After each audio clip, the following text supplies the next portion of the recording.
అందరికీ షలో. ముందు వీడియోలో మన్నా గురించి కొన్ని విషయాలు మనం తెలుసుకున్నాం. ఇప్పుడు మరికొన్ని విషయాలు మనం తెలుసుకుందాం. మన్నా విశ్వాసంలో గొప్ప పాఠంగా ఉపయోగపడుతుంది.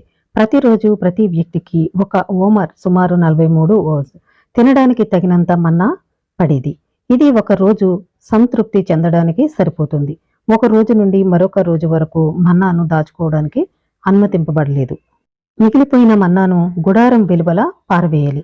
లేకుంటే అవి పురుగులు పట్టి మరియు తినకూడనిదిగా మారిపోయేది.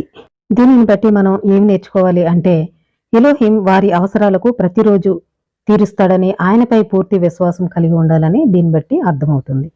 మన్నా పడటం ప్రారంభించిన మొదటి శుక్రవారం నాడు ఇశ్రాయేలీలు బయటకు వెళ్లి ప్రతి వ్యక్తికి రెట్టింపు భాగం ఉందని కనుగొన్నారు.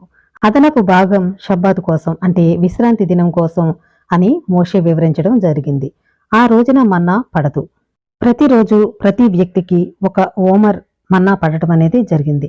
అయితే శుక్రవారం 2 రెట్లు పడటం అనేది జరిగింది. అంటే శనివారం వారు విశ్రాంతి దినం కాబట్టి ఆ రోజు పడదు కాబట్టి ముందు రోజే సిద్ధం చేసుకోవాలి. అలా ముందు రోజు ఏదన్నా రోజు వారు సిద్ధం చేసుకుంటే అలాగా అది కంపు కొట్టడం అనేది జరిగింది. అదే శుక్రవారం వారు నిల్వ చేసుకుంటే అది శనివారానికి, అంటే విశ్రాంతి దినానికి ఉపయోగపడేది. కాబట్టి ఈరోజు ఇశ్రాయేలీలు ప్రతి శుక్రవారం కూడా 2 రొట్టెలు పెట్టడం కూడా జరుగుతుంది. ఎందుకంటే ఎడారిలో వారికి మన్నా శుక్రవారం 2 రెట్లు పడింది కాబట్టి వారు 2 రొట్టెలు పెట్టడం కూడా జరుగుతుంది. నీతిమంతులు తమ గుడారాల వద్ద దానిని కనుగొనేవారు. సగటు ప్రజలు అక్కడ పడిన వాటిని సేకరించడానికి శిబిరం నుండి బయటికి వెళ్లవలసి వచ్చింది. మరియు దుష్టులు తమ వాటాలను కనుగొనడానికి చాలా దూరం వెళ్లవలసి వచ్చింది. ఆ ప్రజలను ఇక్కడ 3 రకాలుగా విభజించి చెప్పడం అనేది జరిగింది. నీతిమంతులకు తమ గుడారాల వద్ద మన్నా పడింది.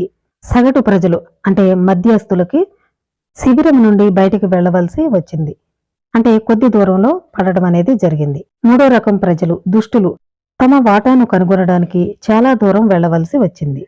నీతిమంతులకు కాల్చిన రొట్టెలాగా తినడానికి సిద్ధంగా పడిందని చెప్తున్నారు. సగటు వ్యక్తికి ఇది కాల్చని రొట్టెలాగా పడింది. దీనిని కనీసం తయారు చేయవలసిన అవసరం ఉంది. దుష్టులకు ప్రాసెస్ చేయని రూపంలో పడింది కాబట్టి వారు రుబ్బుకుని వండుకోవాల్సిన అవసరం వచ్చింది అని ఇక్కడ మిద్రష్ ప్రకారం వివరించి చెప్పడం అనేది జరుగుతుంది. ఇంకా మిగిలిన విషయాల తర్వాత వీడియోలో తెలుసుకుందాం. అందరికీ షలోమ్.